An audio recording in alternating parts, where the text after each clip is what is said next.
Hey guys, Jeremy here with The Armory Life. I am a lifelong student of firearms history, knowledge, and training. So anytime there's a moment that I can take a class, I jump on that opportunity.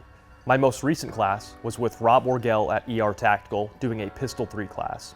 Another thing I love about formal classes is testing firearms. So I decided to run my XDM Elite OSP in this class and put it through the paces. So Rob at ER Tactical is a former Marine and later combat instructor for the military.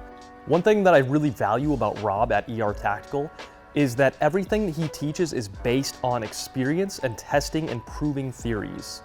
He doesn't just adopt a theory, a method, or training cycle, or a regimen until he has proven that that is, in his opinion, the best way to do it. He trains 6 days a week and literally lives by the methods that he teaches. When Rob speaks, people listen. Starting off today, we started with the basics of safety, proper draw, and loading technique. And this is really great refresher because it allows us to identify any bad habits that we might have formed outside of the class. So after a little bit of a warm-up, we went into firing from the draw in position 3 as you get to position 4 to push out. Now it's pretty amazing once you have a proper draw and the placement of the pistol, how accurate you can place those first shots before you even acquire a full sight picture. Now it's great to have the confidence, once properly trained, to know the exact moment, the earliest moment that you could fire from a draw. Now we then moved into hammer pairs, failure drills, and the NSR drill. Now we've all been taught time and time again, aim center mass, aim center mass. Now Rob likes to teach to aim high center. Now this is where most of the vital organs are, and let's face it, if we're missing, it's oftentimes low left or low right. So if you're aiming high center, even if you pull those shots a little low left or low right, they're still gonna be very successful shots. Just as I felt I was kicking ass, we went into single hand shooting, right-handed and left-handed shooting.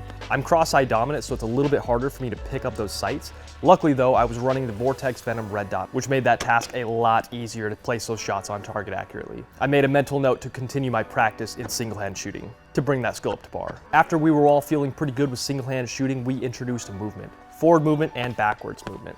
One thing that was very interesting about movement drills was that I was so focused on keeping my gliding smooth that my brain wasn't thinking about jerking the trigger or anything like that, and I was actually a lot more accurate than I expected to be. After moving forwards and backwards, we introduced moving to the right and to the left. Now moving to the right and turning your body, a lot easier. Moving to the left and doing kind of a side step was a little harder for me, so I made a mental note into putting some time into practicing that as well. We then moved into single-hand reloads using your holster to retain the weapon, then grabbing an extra magazine, inserting it, and getting the gun back up as quickly as possible. We also worked on one-handed malfunction clearing, using your thigh to tap the magazine, using a belt or a holster to rack the slide, and then getting back on target.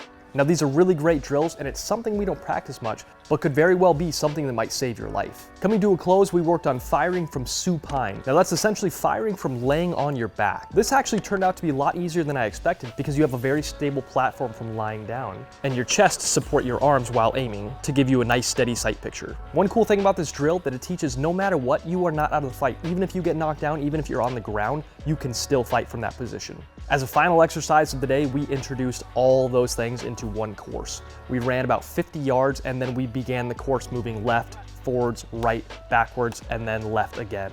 It was really interesting to see once your adrenaline is going, once your heart rate is up, the things that you have retained and the things you really need to work on definitely show up in these final training exercises, while also identifying some techniques that I really need to train at home with some dry fire. Taking formal classes really inspires me to become a better shooter and always reignites that passion for firearms and why I love them. There's just something beautiful about becoming more proficient with your firearm and letting it do what it does best. I like to think that every day I train and every class I take makes me more and more worthy to wield that firearm. To learn more about Rob Orgel and ER Tactical, check out ertactical.com.